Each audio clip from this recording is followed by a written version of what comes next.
تو میں واقعہ بتا رہا تھا، ایک صاحب کو میں سمجھا رہا تھا یار یہ حیات ممات کے جھگڑوں میں مت پڑو، تو وہ کہہ رہے نہیں یہ ضروری ہے. تو میں نے ان سے کہا کہ اچھا آپ کی بیوی حیاتی ہے یا مماتی ہے؟ اس نے کہا اس بیچاری کو کیا پتا یار یہ کیا ہوتا ہے، یہ تو مولویوں کے آپس کے جھگڑے ہیں، اس بیچاری کو کیا پتا. تو میں نے کہا جب اس بیچاری کو نہیں پتا اور پھر بھی آپ کے خیال میں وہ جنت میں جا سکتی ہے، تو آپ بھی اگر بیچارے بن جاؤ تھوڑے دنوں کے لیے. بیچارے لوگ جنت میں پہلے جائیں گے، جو فنٹر ہے نا وہ پھنسے ہوئے ہوں گے. حقیقت بتا رہا ہوں، جو سیدھے سادے بیچارے ہوں گے جو کہیں گے ہمیں کچھ نہیں آتا.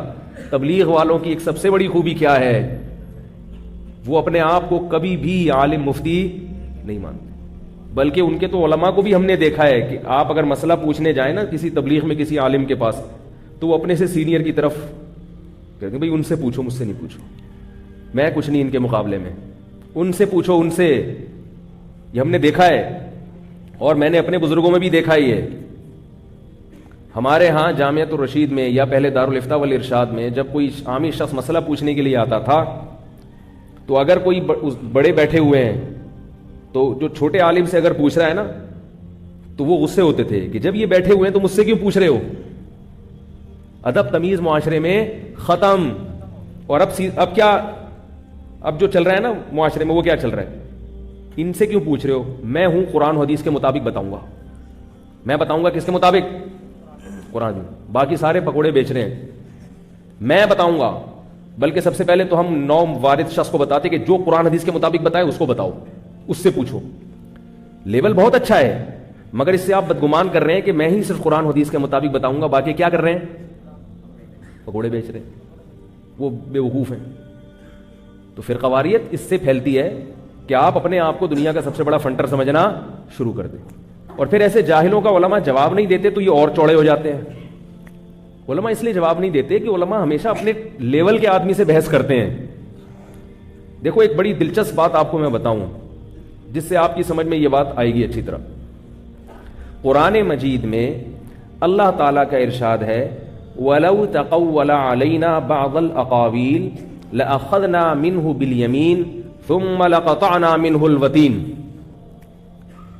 فرمایا کہ اگر محمد صلی اللہ علیہ وسلم جھوٹے نبی ہوتے، بلکہ جھوٹا نبی ہونا تو دور کی بات، کوئی ایک بات بھی ہماری طرف غلط منسوب کر دیتے، کوئی ایک مسئلہ بھی جو ہمارا قول نہیں ہوتا، ہماری رائے، ہمارا حکم نہ ہوتا، لیکن اپنی طرف سے گڑ لیتے، پورا نبوت کا جھوٹا دعویٰ تو دور کی بات، ایک قول بھی اگر گڑ لیتے لَأَخَذْنَا مِنْهُ بِالْيَمِينِ، ہم ان کو دائیں ہاتھ سے پکڑتے، ثُمَّ لَقَطَعْنَا مِنْهُ الْوَتِينَ، اور ان کی شہرک کاٹ ڈالتے.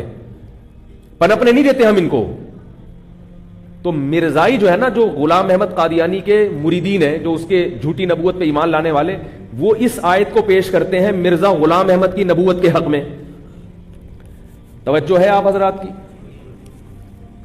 وہ کہتے ہیں کہ دیکھو اگر کوئی بھی شخص اللہ کی طرف جھوٹ باندھے تو قرآن میں اللہ کہہ رہا ہے اس کا دائیں ہاتھ پکڑ کے میں اس کی شہرت کاٹ دوں گا. یہ کنایا ہے کہ میں اس کو پنپنے نہیں دوں گا، اس کو میں ذلیل کر دوں گا، اس کو میں قتل کر دوں گا، اس کو میں یعنی کچھ بھی سزا ایسی عبرتناک مل جائے گی اس کو کہ لوگوں کے سامنے اس کا جھوٹا ہونا واضح ہو جائے گا.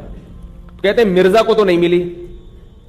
مرزا نے تو اگر ہم یعنی جھوٹا نبی تھا تو ایک جھوٹ نہیں، پھر تو اس کی ہر بات اللہ پہ جھوٹ ہوگی نا.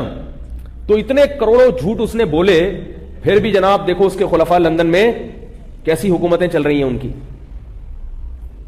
اور 100 سال ہو گئے قادیانی دنیا میں پھیلتے چلے جا رہے ہیں. سوال سمجھ میں آئے گا تو جواب انشاءاللہ سمجھ میں آئے گا. اس کا جواب کیا ہے؟ اس کا جواب یہ ہے کہ یہ ہر شخص کے بارے میں نہیں ہے. یہ جو قرآن نے دھمکی دی ہے اس شخصیت کے بارے میں ایک دھمکی دی ہے کہ جس کا کردار اتنا اچھا رہا ہو کہ لوگ اس کی بات پر یقین کرتے ہوں. وہ اگر کہے کہ احد پہاڑ کے، وہ اگر کہے کہ اس پہاڑ کے پیچھے سے لشکر آ رہا ہے حملہ کرنے کے لیے، تو لوگ آمنا و صدقنا کہیں. جس کا کردار ایسا ہو، ایسا شخص جب اللہ پہ جھوٹ باندھے گا تو اس جھوٹ کے سچا ہونے کا لوگوں کو گمان ہوگا کہ یہ شخص جھوٹ نہیں بول سکتا. تو ایسے شخص کو جو اللہ کی طرف غلط نسبت کرے جس سے لوگوں کو کنفیوز ہونے کا خطرہ ہو، اللہ ایسے شخص کو پنپنے نہیں دیں گے، کیونکہ پھر اللہ پر الزام ہے. کوئی بھی بھنگی چمار اٹھ کے اگر اللہ پہ جھوٹا بہتان باندھ دے تو اللہ اس کو دنیا میں سزا نہیں دیتے، کیونکہ تو بھنگی چمار تم اس پر ایمان کیوں لے کر آ رہے ہو؟ اس کی حیثیت تو دیکھو پہلے. مثال کے بغیر بات سمجھ میں آئے گی نہیں آپ لوگوں کو. یا تو پولیس کے ذریعے آتی ہے یا مثال کے ذریعے آتی ہے. مثال دیتا ہوں اس کی میں ایک. دیکھو ایک سفیر ہے یہاں پہ 3 پیس سوٹ اور ٹائی میں, لگژری گاڑی ہے اس کے پاس, پیچھے پولیس کی موبائل ہے سیکیورٹی کے لیے, اور وہ جو بھی سفیروں کا حلیہ ہوتا ہے, جو بھی سفیروں کا کردار ہوتا ہے, ظاہری علامات ہوتی ہیں, وہ ساری اس میں آپ کو نظر آ رہی ہیں, اور انگلش بھی فرفر بول رہا ہے, شکل سے بھی برطانیہ کا UK کا لگ رہا ہے, کہیں سے بھی اس میں چھانگا مانگا کی, چیچا وطنی, شکر پڑیاں کی وہ اسمیل کہہ لیں یا خوشبو کہہ لیں نہیں آ رہی. آئی بات سنیں, بندہ ہمیں یہاں لگ جاتا ہے نا فوراً, یہ بندہ یہاں کا, اور آپ دنیا میں کہیں بھی جائیں پاکستانی شکل سے پکڑا جاتا ہے, یہ اپنا ہی ہے, اور عجیب سی محبت ہوتی ہے, صحیح بتا رہا ہوں آپ, کہیں بھی جاؤ نا تو فوراً پتہ چل جاتا ہے, چاہے وہ جبہ پہن لے, رومال پہن لے عربوں والا, لیکن پتہ چل جاتا ہے کہ یہ پاکستانی ہے, اور بڑی اچھی خوشی سی محسوس ہوتی ہے یار, اپنائیت محسوس ہوتی ہے, آدمی کہتا ہے یہ صحیح ہے, ٹھیک ہے. تو اب یو کے بورن معلوم ہو رہا ہے وہ آدمی, UK کی پیدائش والا, انگلش بھی فرفر, اور وہ چمڑی بھی اس کی گوروں جیسی, بال بھی بالکل سنہری بال ہیں, پورا گیٹ اپ کیسا ہے, ایسا جیسے سفیروں کا اور UK کے برطانیہ کے سفیروں کا ہوتا ہے. وہ آ کے ایک پریس کانفرنس کر رہا ہے اور برطانیہ کی طرف سے بیان ریکارڈ کروا رہا ہے کہ بھائی حکومت برطانیہ پاکستان کو یہ پیغام دینا چاہتی ہے. اگر وہ جھوٹا ہوگا برطانیہ اس کو چھوڑے گا, فوراً اخبار میں اناؤنس کرے گا, ریڈیو پہ اعلان کرے گا, ٹیلی ویژن میں کہ ہمارا اس بندے سے کوئی تعلق نہیں ہے, پبلک دھوکہ کھانے کی کوشش نہ کرے, ہم اس کے ذمہ دار نہیں ہیں. پھر بھی باز نہ آیا تو عبرتناک سزا ملے گی اس کو, کیونکہ لوگ کنفیوز ہو رہے ہیں. اور ایک وہ آدمی ہے جھاڑو ہاتھ میں, دھوتی بنیان میں گھوم رہا ہے, محلے کے گٹر صاف کر رہا ہے, صحیح ہے نا, اس گٹر سے گھستا ہے, دوسرے گٹر سے نکلتا ہے صفائی کر کے, خود کبھی نہیں نہایا. یہ کہتا ہے, بیان جاری کرتا ہے اسی حلیے میں کہ میں برطانیہ کا سفیر ہوں, مجھے UK نے بھیجا ہے اور میں پاکستان کے سفیر سے ملاقات کرنا چاہتا ہوں, یہ پیغام دے کے. جتنا بڑا بھی جلسہ کر لے, برطانیہ اس کی مذمت میں یا اس کی تردید میں اعلان کرے گا, بولے گا یہ کون ہے. برطانیہ کہے گا کہ میں نے اگر اس کی نفی بھی کی نا تو میری وجہ سے یہ مشہور ہو جائے گا, ابھی تو بالکل بھی عزت نہیں ہے لیکن تھوڑی عزت اور. تو اس پر جو ایمان لانے والے ہیں, اس کو میرا سفیر سمجھنے والے, وہ مخنچو ہیں, وہ اتنے گرے ہوئے لوگ ہیں, ان کی مینٹل اپروچ اتنی کم ہے کہ مجھے وضاحتی بیان جاری کرنے کی ضرورت نہیں, جس نے گمراہ ہونا ہے ہو جائے. تو یاد رکھو, نبی کا بھی ایک گیٹ اپ ہوتا ہے, وہ ظاہری حلیہ نہیں ہوتا. اللہ کسی ہر شخص کو نبوت نہیں پکڑا دیتے. انبیاء کی زندگی نبوت سے پہلے بھی بے داغ ہوتی ہے اور نبوت کے بعد بھی بے داغ ہوتی ہے. ہر شخص کو نبوت نہیں ملتی, ہر نیک آدمی کو نبوت نہیں ملتی. 40 سال کی عمر میں محمد صلی اللہ علیہ وسلم کو نبوت ملی, موسیٰ علیہ السلام کو 40 سال کی عمر میں نبوت ملی. اس سے پہلے کی زندگی وہ لوگوں کے سامنے دلیل ہوتی ہے, گواہ ہوتی ہے وہ زندگی اس بات پر کہ یہ جھوٹ نہیں بول سکتے. عیسیٰ ابن مریم کو بچپن میں نبوت ملی, مگر بغیر باپ کے اللہ نے پیدا کیا اور ماں کی گود میں اپنی ماں کی پاک دامنی کی گواہی دلوائی. دودھ پیتا بچہ لوگوں کو نماز اور زکات کا حکم دے رہا ہے. ایسی بے داغ سیرت, ایسا خوبصورت کردار, ایسے خوبصورت کردار کا آدمی اگر اللہ پہ ایک جھوٹ بھی باندھے, ایک جھوٹ بھی باندھے, اللہ فرماتے ہیں ہم اس کو پنپنے نہیں دیں گے, کیونکہ اس کی دعوت پر اس کی دعوت سے لوگ کنفیوز ہو رہے ہیں. لوگ وہ سمجھیں گے کہ اللہ کا کلام ہے, حالانکہ وہ اللہ کا کلام نہیں ہوگا.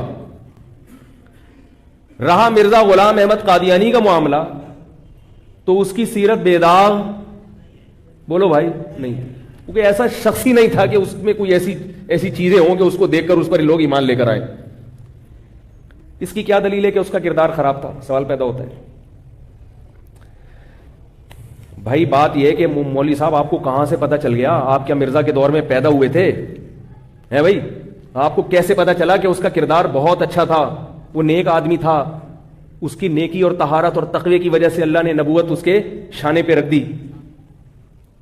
اس کے کردار کے غلط ہونے, اس کے 2 نمبر آدمی ہونے, کرپٹ ہونے, بد کردار ہونے کی سب سے بڑی دلیل یہ ہے کہ آپ مرزائیوں سے مرزا غلام احمد قادیانی کے کیریکٹر اور کردار پہ اگر بحث کرنا چاہو, مرزائی زہر کا پیالہ پی لے گا, مگر مرزا کی نبوت پہ بحث کرے گا, اس کے کردار پہ بحث بولو نا بھائی. یہ مشاہدہ ہے, یہ کتابوں کی پڑھی ہوئی، یہ میرا ذاتی مشاہدہ ہے، اور خاص طور پہ جو ختم نبوت میں جو لوگ لگے ہوئے ہیں علماء، ان سے آپ پوچھیں وہ بھی آپ کو یہی کہیں گے۔ مرزائی اس پر مناظرے کے لیے تو آمادہ ہوں گے کہ وہ نبی تھا یا نہیں تھا، اس پر آمادہ کبھی نہیں ہوں گے کہ وہ شریف انسان بھی تھا یا، بولو نا یار، وہ ڈائریکٹ نبوت سے شروع کرتے ہیں، پہلے وہ نبوت کو منوائیں گے، پھر جب نبی مان لیا تو شریف تو پھر فرض کرنا ہی پڑے گا نا، کہ پھر نبی کے تو ہر الٹے کام کو بھی، جو جھوٹا نبی ہے وہ جب سچا مان لیا تو ہر الٹے کام کو آپ کو صحیح کرنا پڑے گا اس کو۔ تو نبوت سے پہلے کیا ہے؟ شرافت ہے۔ جو شرافت کے بجائے شر اور آفت کا مجموعہ ہو اس کو اللہ کیسے نبوت دے سکتے ہیں؟ اور اگر کوئی اس کی نبوت پر ایمان لاتا ہے، کوئی اس کی باتوں میں یقین کرتا ہے، تو اللہ کہتے ہیں کر لے، ہم نے کوئی گارنٹی لی ہے اس کی، اس کا کردار دیکھو۔